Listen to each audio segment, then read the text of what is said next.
Charcuterie is actually the meat that is the dried, cured meat that goes on a platter that you might eat. So charcuterie is actually the meat, but it's kind of gotten to be like charcuterie board that people talk about. So charcuterie boards are usually cheese and meat boards, or it can just be cheese too if people don't like meat. So there are three basic types of cheeses. There's cow, sheep, and goat. And with those three, there are soft or semi-soft or hard cheeses. So you can really kind of balance your structure of your board by that. And it's really kind of gives it a good visual and good flavors that are different. So I would take certain cheeses, certain meats, certain extra sides to add to the whole equation. Just make something with some color. It's always nice to do things in an imbalance.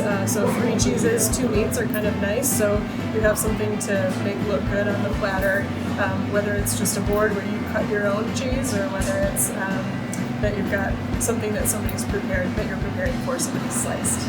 I think people are more adventuresome lately. It's kind of used to be, West Michigan safe, that we did cheddar, maybe Gouda because we're Dutch around here a lot.